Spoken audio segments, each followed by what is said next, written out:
Good morning, Upper 3K, and welcome to your history lesson for the 28th of April 2020, theoretically taking place period 1 on this Tuesday. Okay, we are looking today at Elizabeth I, who is one of the daughters of Henry VIII, the idea being that we continue to study how royal power changes. We look at whether Elizabeth has more power than her father or less power than her father. First of all, a little bit of a warm-up for you. Here are 5 portraits of Queen Elizabeth I. What I would like you to do is put them into the order in which you think they were painted. So the earliest one would be number 1, through to the latest, which would be number 5. Okay, this is portrait A, this is portrait B, this is portrait C, this is portrait D, this is portrait E. So at the back of your book, 2 minutes, match up the portraits A, B, C, D, E with the order in which they were built. So pause now. Thank you. Okay, welcome back. Let's have a look. So the earliest portrait is this portrait here in the top left of Elizabeth dressed in red. That's a 1546 portrait before she even becomes the queen. Secondly, the next portrait is this one down here. This is a portrait of Elizabeth aged about 25. It's from 1560, so she is queen at this point. Then the next one is this one here. This would be about 1575 that it was painted. It's called the Pelican portrait, though I think, to be honest, if a pelican really did paint that, we should probably have been a lot nicer to pelicans subsequently. Portrait number 4 is this one here. This is it's called the Rainbow portrait. Now, at this point, Elizabeth was quite a lot older than she looks, but you're probably aware that Elizabeth basically said if you painted her, you had to paint what she looked like when she was about 30 rather than anything else. So she never allowed sort of portraits of her as an elderly woman.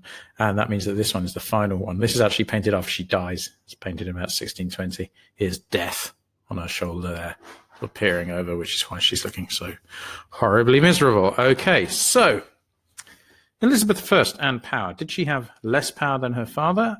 And was that because she was a queen rather than a king? Did her gender make a difference? So to do this effectively, firstly, you're going to have to find the spiral that you drew for Henry VIII. Okay, so there should have been a spiral that you drew, and it's somewhere got on it across where you think Henry VIII would have been. That is not necessarily representative of where the cross might have been.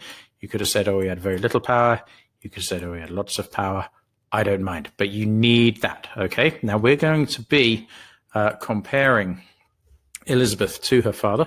So you must make sure that you have completed this spiral task from last lesson. If you have not completed the spiral task, if you have not got a drawing like this in your book with Henry VIII indicated on it somewhere by the end of his reign, please pause now and go and do that. Otherwise, it doesn't make any sense. I'm going to assume that you now have the spiral. Assuming you've got the spiral, if it is possible, if you can, contact somebody else from the class and compare where you have put Henry VIII compared to where they have put Henry VIII. Do you have him in about the same place, different places? Why is this? Take about 5 minutes now to try to do that. I appreciate it may not be possible. Okay. Right then, so looking at Elizabeth I and her relationship with Parliament compared to Henry's. Well, we've got various sources of Elizabeth as well. What I want you to do is have a read of these different points being made about Parliament in Elizabeth's reign, and then briefly, and I do mean briefly, in your books, I want you to answer some questions. Firstly, how is her relationship with Parliament similar to that of Henry VIII's?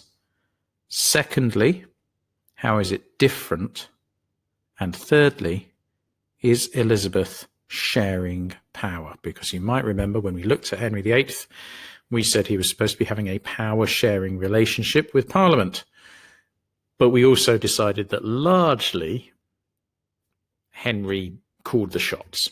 Okay, here are the sources,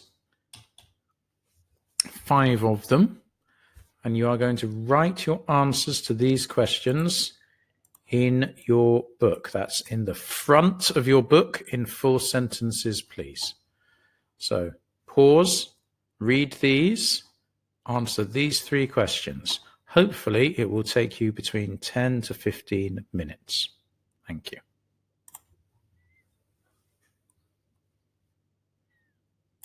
Okay, good. Right, so assuming you've now got 3 answers to your questions, we look at how Elizabeth showed her royal power.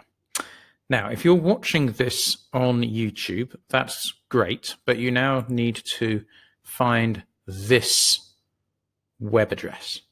You could pause YouTube, open a different tab and type it in, or you could go onto FreeLearning, you could download the PowerPoint, and you could click on this link here to make it work. But I need you to go there, and I need you to watch the video. You click on the hyperlink, it does work. However, I can't embed it. It's just one of those weird things. The BBC won't allow this one to be embedded. While you're watching the video, you make a list of all the ways that Elizabeth I shows her royal power. The video is 2 to 2.5 minutes long, so it's not massive. So back of your books, list the ways in which Elizabeth shows her royal power for that video. Assuming that you're doing that, you could also think about a couple of other things. One is, to what extent are these ways that she shows her power similar to those ways which her father used? And also, do you think Elizabeth had to work harder than her father did to prove how powerful she was, and why? So pause 2, 2.5, 3 minutes to get those done. Remember, the list is at the back of your book. Okay, it's just for sort of processing. Thank you. Right. Well, just quickly to recap, where does royal power come from? We had this diagram last lesson. Can you remember what they correspond to? I'm sure that you can. Elizabeth's royal power, like those of all monarchs, derived from her ability to win wars, wealth, image, producing heirs, the English constitution, and control over the church. However, for the purposes of today, we're going to ignore the English constitution, which is something which no government has potentially ever really gotten away with, but as I'm not a government, we can do that. Okay. What we're going to do is we're going to have a look and see how she is able to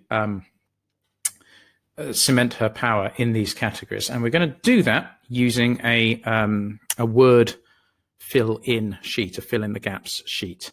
It is on FreeLearning. It is also about to be displayed on screen in a moment, but you will need a copy of it in front of you. If you can't print it, I suppose you can copy it out and fill in the words as you go. But one way or another, you're going to need to do this. So what you're doing is you're using the words that are about to come up on this slide to fill in the gaps to describe the specific ways in which Elizabeth I showed her power. So it'll be these words in some order. So one of the gaps you put rulers, one of the gaps you put victory, one you put treasures, and so on and so on and so on. What you could also do in a moment when you've filled in the gaps is you could try to match each mini paragraph in the fill in the gaps sheet to one of the sources of power displayed here. Okay, so one of the paragraphs is about wealth. Okay, so what you should do is you should take a pen and you should write down the side of the paragraph, wealth. Okay, so let's have a quick look. There we go. If you think that this paragraph here is to do with wealth, which incidentally it's not, you would write wealth. Or if you're a bit more sensible than that, you might try to just do a pound sign. But in fairness, as both of those things are incorrect, you wouldn't put it there. You'd put it next to the wealth one. I'm sure you can find the wealth one. We'll come back to that. Okay. So you're matching up. You're matching up the paragraphs. You're filling in the gaps. Is royal image still important for Elizabeth? Is it as important as it was for Henry? How have things changed? That's something to be bearing in mind. But we'll come on to that in a few moments. 10 minutes, please. Complete this fill in the gaps sheet. Okay. We're going to need another spiral. This spiral is not going anywhere. This one's got Elizabeth on it, but your older one had Henry. We're going to keep referring to this diagram in the next few lessons. Okay. What I want you to do is I want you to illustrate where you think Elizabeth was. So if, what should we go? Let's go with red. If that is where Henry VIII was, I want you to draw another spiral with Henry VIII marked on it and Elizabeth I. Bearing in mind that in this one, I've said Henry has got more power than Elizabeth. If you don't think that, not a problem. You want to put Elizabeth I there and Henry VIII there. That's all fine. Okay, you think they're about the same, then you'd put Henry VIII and Elizabeth I next to each other. So it's not necessarily the case that everything's going to be moving down the spiral, as I think I've said several times. Okay, so anyway, draw a new spiral, show Henry and Elizabeth. And then somewhere around that spiral, I need you to write a sentence explaining why Elizabeth is in that position in relation to her father. That task should take you between 10 to 15 minutes. And when added to the other tasks, I think that's pretty much the lesson complete. So to clarify what we need,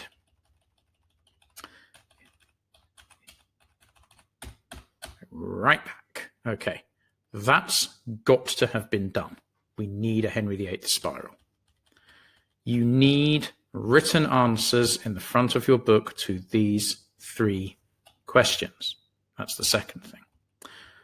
Thirdly, you need to have watched the video. Fourthly, you need to have done the fill in the gaps task and possibly matched each mini paragraph to the sources of power on the mind map. And finally, you need to have drawn another spiral and placed Elizabeth and her father Henry on that spiral. Good stuff. I will see you next week, metaphorically. Have fun. Take care. Wash your hands. And if you owe me the Scotland Independence Wars task, get onto that. That's very important. Thank you. Goodbye.